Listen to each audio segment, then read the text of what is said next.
नमस्कार, मी दीपक मांगरे. निनाद महाराष्ट्र न्यूजच्या विकासावर बोलू का या मालिकेत आपले पुन्हा एकदा स्वागत. आज आपल्याबरोबर पुण्यातील प्रभाग क्रमांक 34 ब चे भारतीय जनता पक्षाचे अधिकृत उमेदवार कोमलताई सारंग नवले आपल्यासोबत आहेत. आपण त्यांचे प्रथमतः स्वागत करूयात. ताई नमस्ते. नमस्कार. तुमच्या चॅनलवरती मला आज आमंत्रित केलं त्याबद्दल धन्यवाद. काय सांगताल आमच्या प्रेक्षकांना? आपण प्रभाग क्रमांक 34 मधून निवडणूक लढवताय, त्याबद्दल काय सांगताल? नमस्कार, मी सौ कोमल सारंग नवले. भारतीय जनता पार्टीची प्रभाग क्रमांक 34 ब मधून मी अधिकृत उमेदवार आहे. भारतीय जनता पार्टीने आज जो आमच्या नवले कुटुंबावरती विश्वास दाखवला आहे त्याबद्दल मी त्यांचा आभार मानते. आता 34 ब मधून तुम्ही नगरसेवक पदाची निवडणूक लढवताय, राजकारणात तुम्ही आता आहात, तर याची काय राजकीय पार्श्वभूमी काय सांगताल? नवले कुटुंबाचा खरा राजकीय प्रवास हा माझे सासरे बाळासाहेबजी नवले यांच्यामुळे सुरू झालेला आहे. ते आपल्या वडगाव धायरीमधून 2002 ते 2007 नगरसेवक होऊन गेलेले आहेत. त्यांनी फक्त राजकारण न करता समाजकारणाचा वसा कायमच चालू ठेवलेला आहे.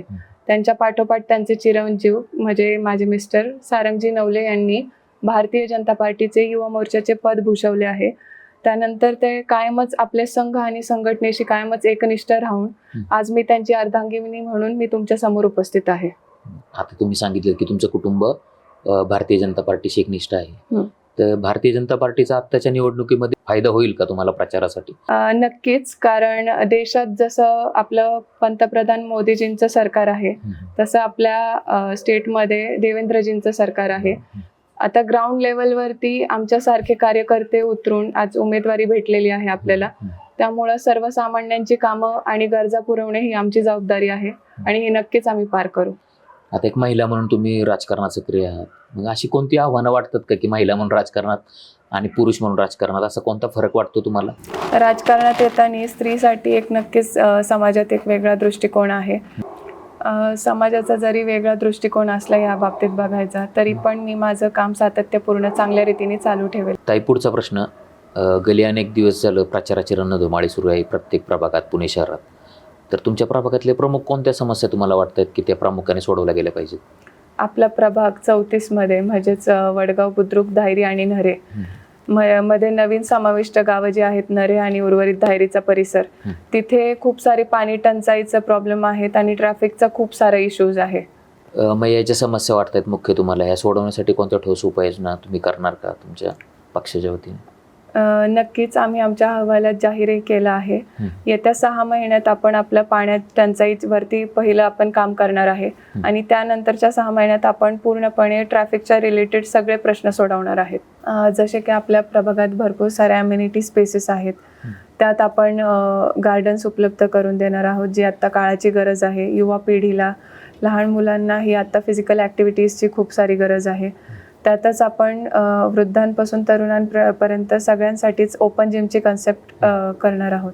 आता अजून एक महत्त्वाचा प्रश्न की महिलांच्या बाबतीतही सुरक्षिततेच्या बाबतीत अजून महिलांच्या अशा मुख्य कोणत्या समस्या असं तुम्हाला वाटत आहेत? मी स्वतः एक स्त्री आहे आणि दुसऱ्या स्त्रीचं दुःख मी समजू शकते. आपल्या परिसरात जास्त स्वच्छतागृह नाही आहेत, त्याच्यावरती मी नक्कीच काम करू इच्छिते आणि विमेन सेफ्टीसाठी काही ठोस पावलं उचलायची माझी तयारी आहे. ताई, समाजसेवेतली प्रामुख्याने कोणती कामे तुम्हाला सांगावीशी वाटत आहेत? माझे पती सारंगजी नवले हे मागील 10 ते 12 वर्ष आपले भारतीय जनता पार्टीचं एकनिष्ठपणे काम करत आहे. कोविड काळात जेव्हा आपल्या सगळ्यांवरती महामारीचं सावट आलं होतं त्यावेळेस सारंगजींनी परिवाराची काळजी न करता, मी स्वतः प्रेग्नेंट होते त्या काळात, तरी परिवाराची काळजी न करता त्यांनी घराबाहेर जाऊन समाजाची सेवा करण्याचा ध्येय घेतला हाती.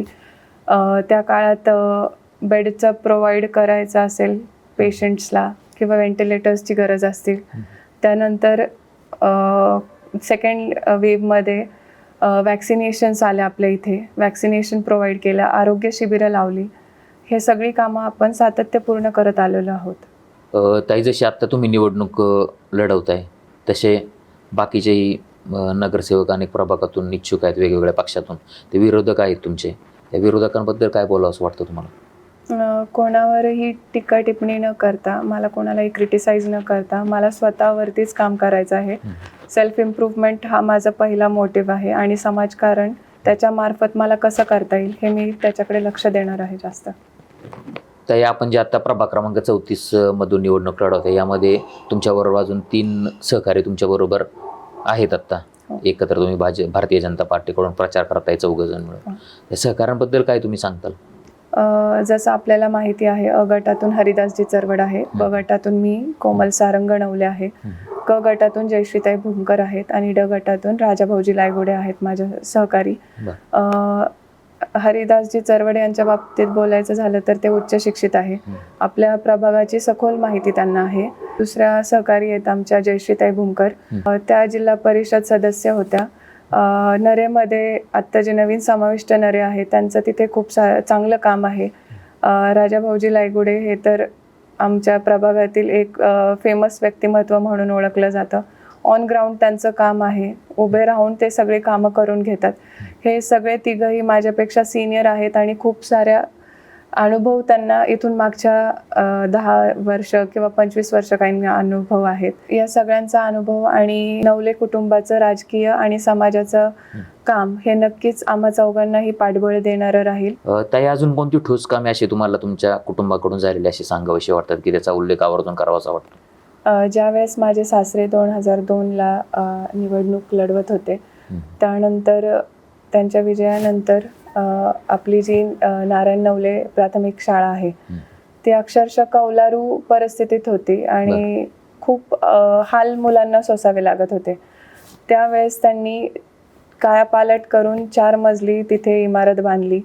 अनेक समस्या म्हणजे अंडरग्राऊंड ड्रेनेज असतील किंवा रोड्सच्या तेव्हा खूप मूलभूत सुविधांची गरज होती वडगाव धायरीमध्ये, ती त्यांनी पूर्णत्वास नेली.